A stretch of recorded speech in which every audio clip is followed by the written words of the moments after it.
오늘은 성령이 말하게 하심을 따라라는 제목으로 하나님 말씀을 전하도록 하겠습니다. 오늘은 교회력으로 성령 강림절입니다. 예수님께서 부활하신 다음에 50일째 되던 날에 약속하신 성령을 마가 다락방에서 기도하고 있던 120명에게 부어주셨죠. 그래서 마침내 이 땅에 교회가 탄생이 되게 되었습니다. 구약의 오순절은요, 첫 열매를 감사하는 맥주절인데요. 신약에서 오순절은 성령으로 복음의 첫 열매가 맺어지는 날이라고 할 수가 있습니다. 그런데 성령 강림절에 나타났던 사건은요, 바벨탑 사건을 회복하면서 일어난 사건입니다. 창세기 11장 4절을 보면은 사람들이 이렇게 말을 하죠. 성읍과 탑을 건설하여 그 탑 꼭대기를 하늘에 닿게 하여 우리의 이름을 내고 온 지면에 흩어짐을 면하자 하였더니, 이때까지 언어가 한 가지였습니다. 그런데 언어가 혼잡해졌습니다. 서로의 언어가 달라져서 소통이 완전히 깨어지게 되었죠. 그 이유가 무엇입니까? 다시 창세기 11장 4절을 보면 이렇게 말씀하죠. 우리의 이름을 내고 이름을 내면서 자랑을 하고 싶었습니다. 죄는요, 항상 자기 중심성을 가지고 있어요. 오늘날 많은 사람들이 왜 소통을 하지 못할까요? 내 주장, 내 감정, 내 방법 때문에 결국 분열이 되고 소통을 하지 못하게 됩니다. 요즘 얼마나 소통할 수 있는 수단이 많습니까? 카톡도 있고, 틱톡도 있고, 인스타도 있고, 페이스북도 있어요. 그런데 사람들이 이런 말을 많이 합니다. 당신하고는 말이 안 통해. 왜 이런 현상들이 사회 곳곳에서 일어나게 될까요? 죄 때문이죠. 모두가 세상의 가치관을 기준으로 자기의 이름만 자랑하려고 합니다. 모두가 자기 자신을 증명하기 위해서 말을 하고 있습니다. 죄죠. 세상의 기준으로 내가 너보다 더 낫잖아. 내가 너보다 훨씬 더 고생을 하잖아. 우리들은 이렇게 내가 옳다는 사실을 증명하기 위해서 세상의 가치관으로 비교하는 죄를 지을 때가 정말로 많아요. 세상의 가치관으로 나만 옳다고 증명하려고 하는 대화는요, 결국은 바벨탑이라고 하는 교만 때문에 소통에 혼란을 가져다 주고 관계에 상처를 줄 수밖에 없습니다. 그런데 오늘 본문에서 완전히 반대가 되는 사건이 나타나는 거죠. 사도행전 1장 4절에서 5절까지 말씀을 보면은 예수님께서 몇 날이 못 돼서 약속하신 성령을 주겠다 이렇게 말씀을 하셨는데요. 이 약속의 말씀을 믿고 120명의 사람들이 하루가 아니라 계속해서 간절히 기다리면서 기도를 하고 있었습니다. 그런데 오늘 본문 2절에서 3절까지의 말씀을 보면은요, 어떤 일이 일어났습니까? 2절을 보면은 홀연히 하늘로부터 급하고 강한 바람 같은 소리가 있어 그들이 앉은 온 집에 가득하며, 3절 마치 불의 혀처럼 갈라지는 것들이 그들에게 보여 각 사람 위에 하나씩 임하여 있더니, 성령님께서 강림을 하실 때에 바람과 불로서 임재를 하셨습니다. 여기서 바람이라고 하는 단어는요, 헬라어로 푸뉴마라고 하는데 히브리어로 루아흐하고 같은 뜻입니다. 바람, 숨, 호흡, 영, 이런 뜻을 가지고 있어요. 창세기 2장 7절을 보면 하나님께서 인간을 흙으로 창조를 하시고 그 코에 생기를 불어넣어 주시니까 생명이 되었지 않습니까? 마찬가지로 성령이 임하게 되니까 다시 하나님께서 우리를 창조하셨던 그 모습 그대로 생명으로 회복이 되었습니다. 하나님께서 바람을 불어넣어 주셨어요. 호흡을 불어넣어 주셨어요. 그래서 우리가 다시금 하나님의 형상으로 회복이 되면서 생명이 되었습니다. 마찬가지로 성령이 임하게 되니까 어떻게 되었습니까? 불의 역사가 나타났는데요. 번제단에 제물을 쌓아 놓았을 때에 하나님의 불이 임하게 됩니다. 그 불이 그 제물을 다 태워버리면서 인간의 죄악을 정결케 만들지요. 그런데 오늘 말씀에서 불이 어디에 임하게 됩니까? 3절을 보면은요, 마치 불의 혀처럼 갈라지는 것들이 그들에게 보였다. 그래서 그 불의 혀처럼 갈라지는 그것이 각 사람의 혀에 임하게 됩니다.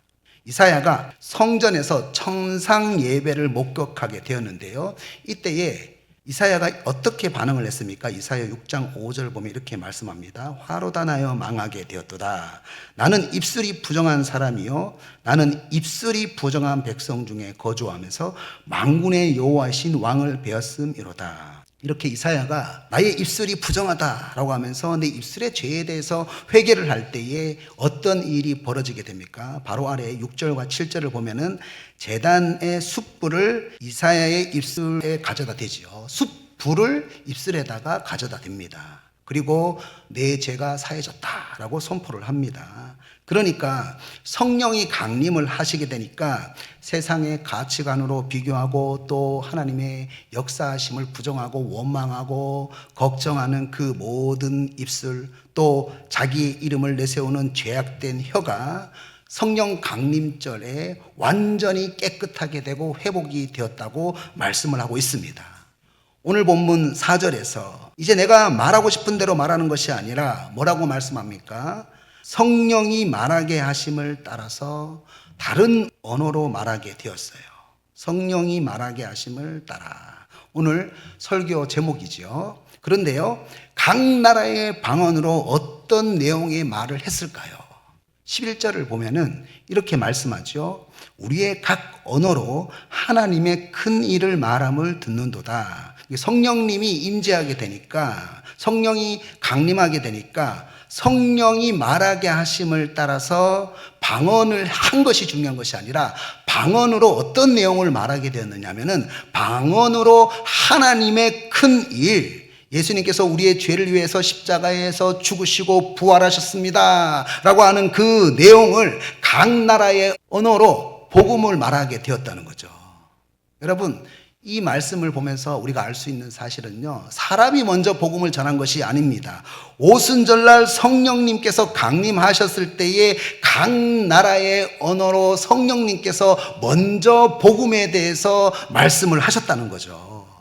성령님께서 복음을 각 나라의 언어로 알아듣게 하셨습니다. 복음을 모든 민족의 언어로 알아듣게 하셨다는 겁니다. 이것은 원래 오래된 하나님의 소원이고 하나님의 계획이었어요. 출애굽기 19장 5절을 보면은 이스라엘 백성들이 애굽 땅에서 출애굽을 했을 때에 하나님께서 이런 말을 하셨습니다. 세계가 다 내게 속하였나니 너희는 모든 민족 중에서, 세계를 언급하고 모든 민족을 언급하죠. 세계와 모든 민족 중에서 내 소유가 되겠고 너희가 내게 대하여 제사장 나라가 되며 거룩한 백성이 되리라. 하나님은 이스라엘이 모든 세계가 모든 민족들에게 하나님의 구원을 선포하는 제사장 나라, 복음의 도구가 되기를 원하셨습니다. 하나님의 구원을 선포하는 그런 도구가 되기를 원하셨습니다. 그런데 이스라엘 백성들이 그런 역할을 하지 못했지요. 그래서 이제 그 구원의 계획이 누구를 통해서 완성이 됩니까? 예수 그리스도를 통해서 하나님의 나라가 완성이 되게 되었습니다.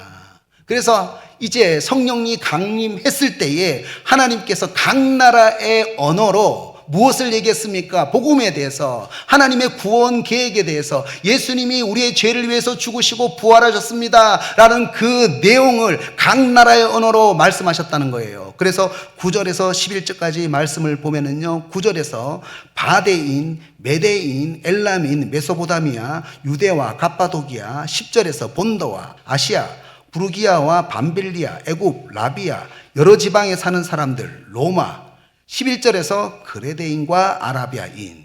지금 성령님께서 어떻게 하고 계시냐면은 앞으로 사도행전에서 전도하게 되는 모든 세계, 모든 나라 사람들에게 각 나라의 언어로, 각 나라의 말로 하나님의 큰 일, 복음에 대해서 선포하고 계신다는 겁니다. 베드로가 이런 강력한 성령의 일하심을 보고 16절에서 그 성령의 일하심에 대해서 해석을 하게 되는 거예요. 지금 일어나고 있는 이 강력한 성령의 일하심, 지금 각 나라의 언어로 말하고 있는 이 사건은 요엘서에서 이미 예언된 사건입니다. 요엘서 말씀으로 해석을 하게 되는 거죠. 성령님께서 베드로의 마음에 하나님의 말씀을 깨닫게 하셨습니다. 말씀을 생각나게 하셨습니다. 그리고 17절에서 더 자세하게 성령 강림 사건에 대해서 부연 설명을 하는데요. 말세에 내가 내 영을 모든 육체에 부어주리니 너희의 자녀들은 예언할 것이요 너희의 젊은 이들은 환상을 보고 너희의 늙은 이들은 꿈을 꾸리라. 무슨 말입니까? 성령님께서 강림을 하시면은 각 나라의 인종이 다릅니다. 각 나라의 문화가 달라요. 각 나라의 언어가 다릅니다. 그렇지만 각 나라의 언어로 하나님의 큰 일을 말하는 것처럼 모든 세대가 문화가 달라요. 언어가 달라요. 이해가 잘 되지 않습니다. 그러나 각자의 위치에서 하나님의 큰 일을 말하게 된다라고 지금 얘기를 하고 있는 겁니다. 그렇습니다. 자녀, 젊은이, 장년들 모든 세대의 문화가 달라요. 그런데 하나님의 큰 일을 말하는 것은 같습니다. 자녀들이 예언을 합니다. 여러분, 예언이 무엇입니까? 다음 세대가 하나님의 말씀을 말하기 시작한다는 겁니다. 하나님의 말씀으로 분별한다는 거죠. 청년들은 세상의 성공이 아니라 하나님 나라의 환상을 가지는 거예요. 하나님 나라의 비전을 보면서 열정을 가지고 일을 하게 되는 겁니다. 늙은이들은 이제 끝났다라고 하는 것이 아니라 다시 하나님 나라의 꿈을 꾸게 되는 겁니다. 모두가 달라요. 다르지만 한 가지를 얘기한다는 거예요. 하나님 나라의 큰 일을 말하게 된다. 복음으로 하나가 된다. 젊은 세대들은 어른들에 대해서 답답하게 생각을 하고 또 어른 세대들은 젊은 세대들에 대해서 답답하게 생각을 한다고 합니다. 인간이 나이가 들수록 회고절정이라고 하는 특성을 가진다고 해요. 내가 가장 열정적이었던 시절의 삶의 방법들을 기준으로 삼고 우리는 이렇게 했는데 요즘 젊은 사람들은 왜 저렇게 하지? 이렇게 생각을 하면서 답답하게 생각을 합니다. 언어에 혼란이 오는 거죠. 반대로 젊은 세대들은 왜 자꾸 옛날 방법들을 강요하지? 이렇게 생각을 하면서 답답하게 생각을 합니다. 언어에 혼란이 오는 거죠. 성령님은 모든 나라의 언어를 똑같은 언어로 바꾸지 않으셨어요. 각자의 언어 그대로 하나님 나라의 큰 일을 듣게 하셨어요. 복음을 듣게 하셨습니다. 사람들을 똑같은 방법으로 쓰지 않으시고 각자의 자리에서 하나님의 큰 일을 말하게 하셨습니다. 젊은이에게 또 자녀들에게 늙은이에게 각자 다른 방법으로 하나님께서 역사를 하셨어요. 여러분, 각 나라의 방법이 달랐던 것처럼 모든 세대의 방법은 다릅니다. 그런데 여러분, 어떻게 하나가 될 수가 있을까요? 인간은 모두가 죄인이기 때문에 절대로 스스로 하나가 될 수가 없지요. 하나님, 나는 다른 사람들의 신앙의 방법을 이해하지 못하는 연약한 사람입니다. 이렇게 간절히 회개를 하면서 기도를 하게 되면은 각 나라의 언어로 하나님의 큰 일을 말씀하셨던 성령님께서 서로 이해할 수 있는 마음을 우리에게 부어주신다는 거예요. 우리가 간절히 기도할 때에 각자 문화가 다르고 방법은 다르지만 결국 같은 하나님의 큰 일을 말하는구나. 놀라운 포용력이 생기게 되는 거예요. 여러분, 실제로 그 사도행전의 역사를 보면은요, 유대인 중심의 예루살렘 교회와 율법을 모르는 이방인 교회는 문화와 삶의 방식이 너무나 차이가 나죠. 그래서 갈등이 있었습니다. 할례와 음식 문제로 상당히 큰 갈등이 있었습니다. 유대인들은 정결법에 위배가 되는 음식에 대해서 아주 민감했고 이방인들은 믿음 안에서 자유롭게 먹을 수 있는 거 아니야? 이렇게 생각하면서 서로에 대해서 비난을 했습니다. 갈등을 했어요. 이때 바울이 로마서 14장 2절에서 믿음이 연약한 사람은 채소만 먹기도 한다, 이렇게 말씀을 하면서 3절에서 먹는 자는 먹지 않는 자를 업신여기지 말고 먹지 않는 자는 먹는 자를 비판하지 말아라. 하나님이 받으셨으니까 우리도 받아야 한다. 유대인들을 이해하는 모습을 보여줍니다. 절대로 서로가 서로에 대해서 이해할 수 없는 사람입니다. 문화가 달라요. 신앙을 믿는 방식이 달라요. 그런데 성령이 임하게 되니까 하나님의 말씀으로 이해하게 되는 거예요. 사도행전 1장 8절에서 오직 성령님이 권능으로 역사하게 되니까 어떻게 되었습니까? 결국 유대인들도 자기들의 방법만 옳다고 주장하던 그 마음에서 벗어나서 어디로 갔습니까? 온 유대와 사마리아와, 유대인들이 사마리아 땅으로 갈 수가 없어요. 그런데 사마리아 땅으로 가게 되었습니다. 그리고 어디까지 가게 됐습니까? 땅끝까지 이르러 복음을 들고 나가게 되었습니다. 여러분, 이방인들도요, 결국에는 유대인들을 답답한 사람들로만 보지 않게 되었습니다. 언어와 방법과 문화가 달랐지만 결국 서로가 같은 하나님의 큰 일을 말하고 있다라는 것을 기도를 통해서 서로가 이해하게 되었습니다. 18절을 보면은 남종과 여종에게도 성령을 부어주시겠다 이렇게 말씀을 하시는데요. 당시 종은 사회적으로 절대로 어떤 중요한 일에 참여를 할 수가 없었습니다. 그런데 성령님이 임재하게 되니까 하나님의 큰일, 복음이라고 하는 그 하나님의 사명 아래에서 모든 사람들을 차별하지 않는 일들이 일어나게 된 겁니다. 동등한 하나님의 동역자로 바라보는 일들이 교회에 나타나게 되었습니다. 교회 안에 물질과 권력과 명예로 비교하는 그런 세상적인 가치관이 완전히 사라지게 되고 모두가 하나님의 그 큰 일에 대해서 동역자로 생각하고 마음의 문을 열게 되는 일들이 일어나게 되었어요.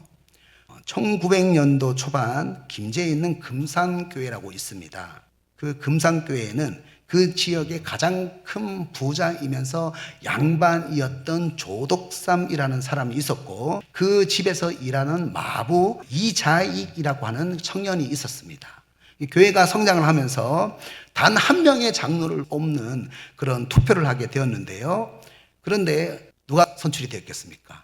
머슴이었던 이자익 청년이 장로로 선출이 되었어요. 그래서 교인들이 숨을 죽이고 부자면서 양반이었던 조덕삼 씨의 눈치를 계속 보고 있었어요. 이때 양반이었던 조덕삼 씨가 딱 일어나서 이렇게 말을 했어요. 우리 금산교회 성도님들은 참으로 훌륭한 일을 해냈습니다.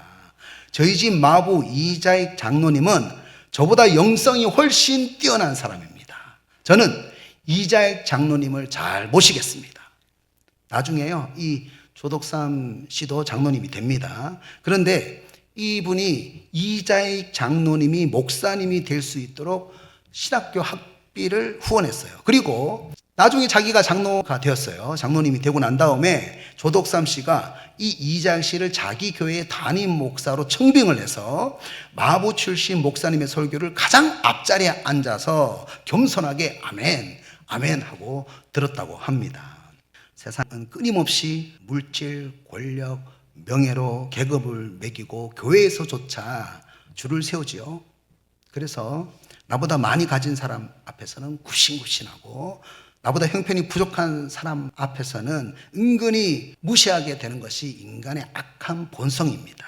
그러나 성령님이 강림하게 되면은 성령님이 각 나라의 언어를 다 바꾸지 않았어요. 하나로 만들지 않았습니다. 각 나라의 언어로 하나님의 큰 일을 말하게 하시는 거예요. 성령님이 강림하게 되면 물질과 권력과 명예라는 세상적인 기준이 아니라 성령이 말하게 하심을 따라서 다 똑같이 각 나라의 언어로 하나님의 큰 일을 말한다. 하나님의 큰 일을 말하는 그런 존귀한 동역자로 우리가 마음의 문을 열 수가 있다는 겁니다. 오늘날 우리들은 어떻습니까? 우리들은 교회 안에서도 세상의 영향력을 완전히 내려놓지 못할 때가 많습니다. 여러분, 나보다 사회적 지위가 높고 형편이 조금 부족한 지체를 대할 때 그리스도의 피로 값을 산 그 동등한 지체로 생각하지 않고 존중한 마음을 가지지 못할 때가 얼마나 많습니까? 세상의 계급장을 붙이고 대접하고 대접받고 그렇게 하는 잘못된 죄악을 바벨탑의 교만한 마음을 깨뜨려야 합니다. 고린도 교회는요, 정말로 은사가 많았지만은 분열이 심했어요. 왜 그렇습니까? 사람들을 자꾸 비교를 했기 때문입니다. 은사를 자랑으로 삼았어요. 은사를 가지고 서로를 섬기라고 하나님께서 사랑으로 섬기라고 은사를 주셨는데 그 은사를 자랑으로 삼았습니다. 그리고 사람들을 서로를 너무 비교했습니다. 여러분, 인간의 마음 속에는 본능처럼 주변 사람과 나를 비교하면서 내 위치의 우월성을 확인하려고 하는 마음이 있습니다. 그 죄악입니다. 나보다 뛰어난 사람을 보면은 시기심과 열등감에 사로잡혀서 나는 저런 달란트와 은사가 없네. 나는 필요가 없는 사람 같아. 이렇게 자신을 깎아낼 때가 많습니다. 반대로 나보다 약한 사람을 보게 되면은 우월감과 교만한 마음에 빠져서 내가 저 사람보다 교회에 더 필요한 사람이야. 이렇게 착각을 하면서 다른 사람들을 지배하려고 할 때가 많다는 거죠. 하나님께서 우리에게 은사를 왜 주셨습니까? 각자를 세우라고, 서로가 서로를 사랑으로 세우라고 은사를 주셨는데 그 은사를 가지고 자랑을 하면서 비교를 하는 거죠. 이렇게 비교하는 고린도 교회 성도들에게 바울은 고린도전서 12장 21절에서 이렇게 말합니다. 눈이 손더러 내가 너를 쓸 데가 없다 하거나 또한 머리가 발더러 내가 너를 쓸 데가 없다 하지 못하리라. 그 사람에 대해서, 그 지체에 대해서 이렇게 저렇게 말하는 것이 사실은 내 자신을 비난하는 거라는 거예요.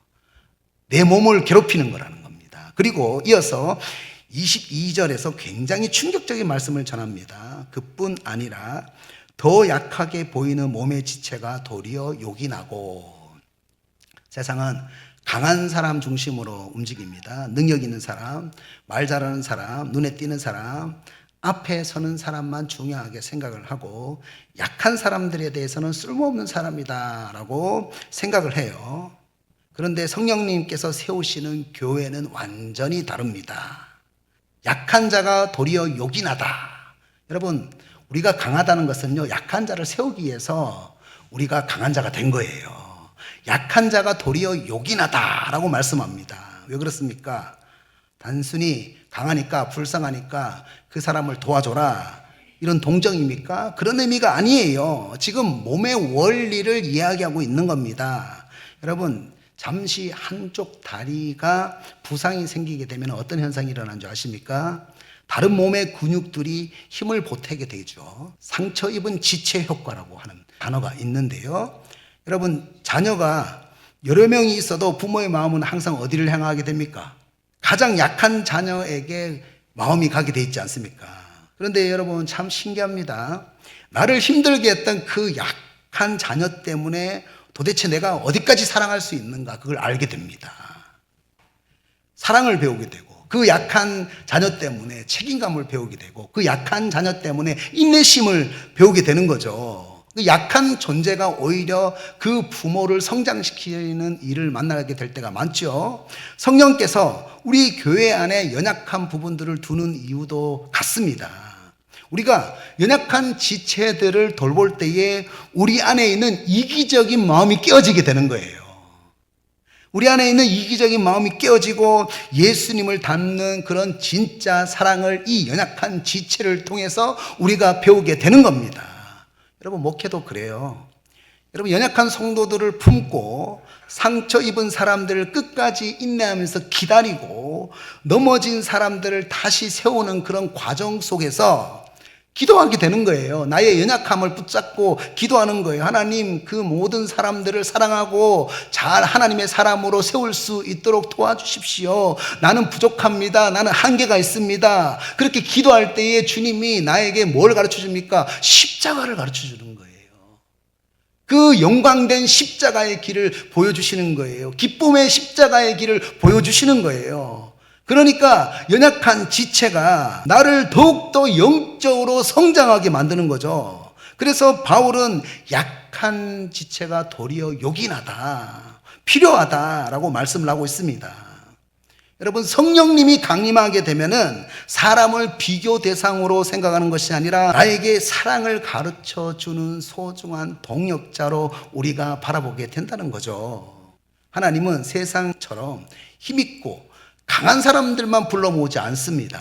그리고 그 강한 사람들을 통해서 그들만의 스타일로 교회를 만들기를 원하지 않습니다. 성령님이 감림했을 때에 모든 세대들, 주목하지 않았던 남종과 여종들에게도 각자의 위치에서 성령의 말하게 하심을 따라서 하나님의 큰 일을 말하게 하셨다는 거죠.